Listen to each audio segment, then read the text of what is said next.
गोविंदाय विच्चे। श्री दुर्गा सप्तशती पंचमो अध्याय। देवताओं द्वारा देवी की स्तुति। चंड मुंड के मुख से अंबिका के रूप की प्रशंसा सुनकर शुंभ का उनके पास दूत भेजना और दूत का निराश लौटना। ऋषि कहते हैं, पूर्व काल में शुंभ और निशुंभ नामक असुरों ने अपने बल के घमंड में आकर शचीपति इंद्र के हाथ से तीनों लोकों का राज्य और यज्ञ भाग छीन लिए। वे ही दोनों सूर्य, चंद्रमा, कुबेर, यम और वरुण के अधिकार का भी उपयोग करने लगे। वायु और अग्नि का कार्य भी वही हरने लगे। उन दोनों ने सब देवताओं को अपमानित, राज्य भ्रष्ट, पराजित तथा अधिकारहीन करके स्वर्ग से निकाल दिया। उन दोनों महान असुरों से तिरस्कृत देवताओं ने अपराजिता देवी का स्मरण किया और सोचा, जगदम्बा ने हम लोगों को वर दिया था कि आपत्ति काल में स्मरण करने पर मैं तुम्हारी सब आपत्तियों का तत्काल नाश कर दूंगी। यह विचार कर देवता गिरिराज हिमालय पर गए और वहां भगवती विष्णु माया की स्तुति करने लगे। देवता बोले, देवी नमस्कार है, महादेवी शिवा को सर्वदा नमस्कार है, प्रकृति एवं भद्रा को प्रणाम है। हम लोग नियम पूर्वक जगदम्बा को नमस्कार करते हैं, रुद्रा को नमस्कार है, नित्या, गौरी एवं धात्री को बारंबार नमस्कार है।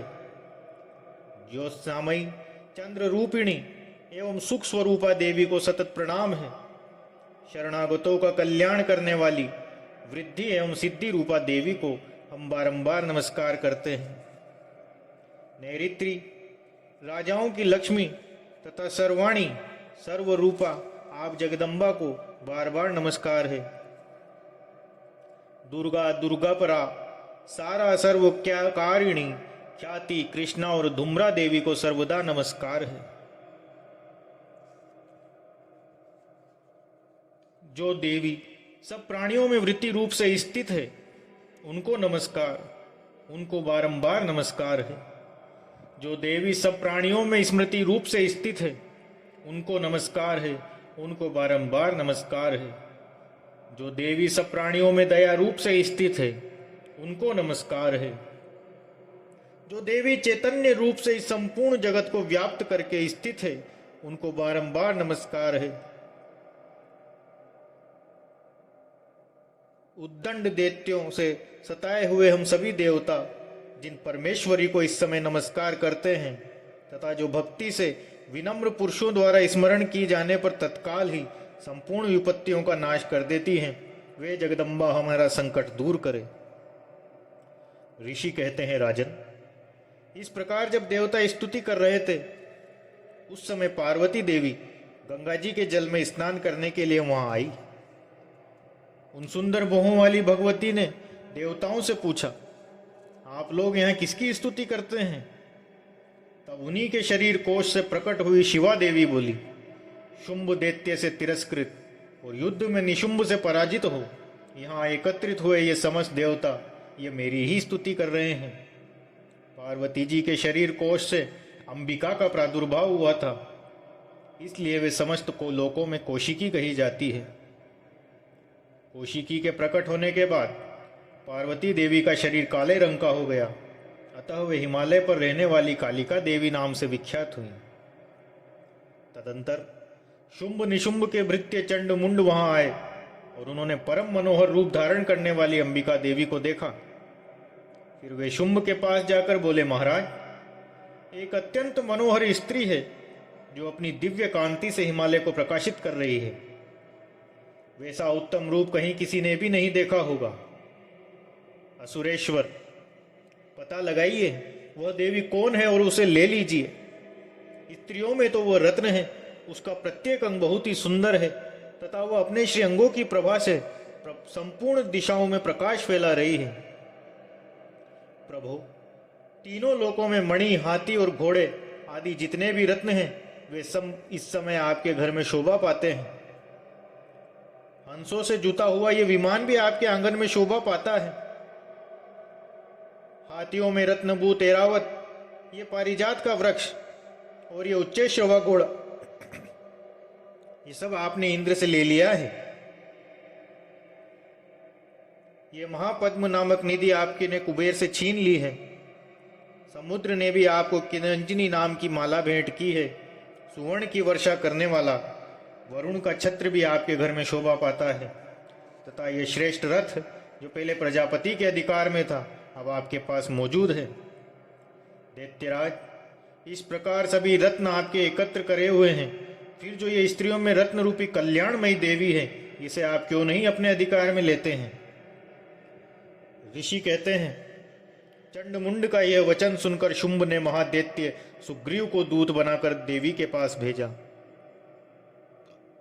और कहा, तुम मेरी आज्ञा से उसके सामने ये बातें कहना और ऐसा उपाय करना जिससे प्रसन्न होकर वह शीघ्र ही यहां आ जाए।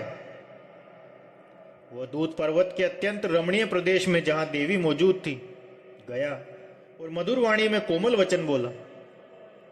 देवी, दैत्यराज शुंभ इस समय तीनों लोकों के परमेश्वर हैं। मैं उन्हीं का भेजा हुआ दूत हूं और यहां तुम्हारे ही पास आया हूं। उनकी आज्ञा सदा सब देवता एक स्वर से मानते हैं, कोई उसका उल्लंघन नहीं कर सकता। वे संपूर्ण देवताओं को परास्त कर चुके हैं। उन्होंने तुम्हारे लिए जो संदेश दिया है उसे सुनो। संपूर्ण त्रिलोकी मेरे अधिकार में है। देवता भी मेरी आज्ञा के अधीन चलते हैं। संपूर्ण यज्ञों के भागों को मैं ही पृथक पृथक भोगता हूं। तीनों लोकों में जितने श्रेष्ठ रत्न हैं वे सब मेरे अधिकार में हैं। देवराज इंद्र का वाहन ऐरावत जो हाथियों में रत्न के समान है मैंने छीन लिया है।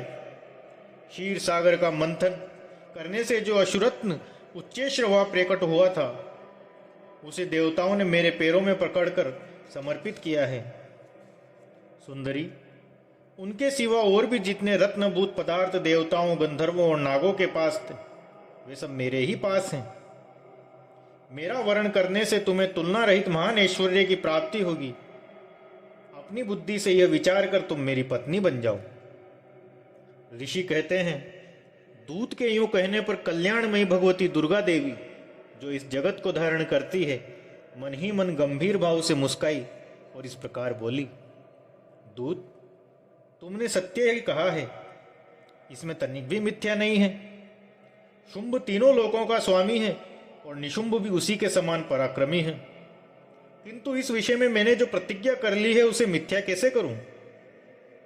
मैंने अपनी अल्प बुद्धि के कारण पहले से जो प्रतिज्ञा कर रखी है उसे सुनो। जो मुझे संग्राम में जीत लेगा, जो मेरे अभिमान को चूर्ण कर देगा तथा संसार में जो मेरे समान बलवान होगा वही मेरा स्वामी होगा।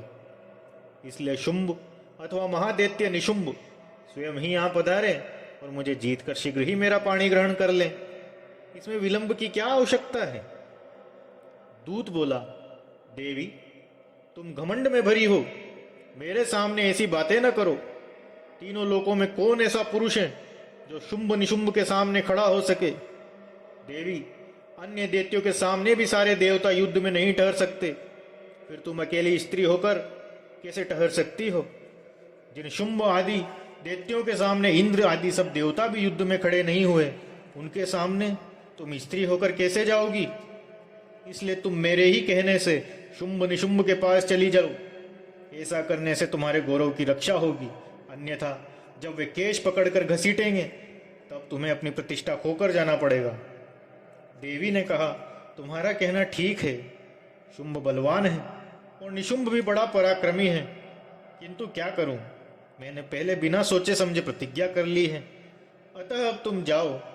मैंने तुमसे जो कुछ कहा है वह सब दैत्यराज से आदर पूर्वक कहना, फिर वे जो उचित जान पड़े करें।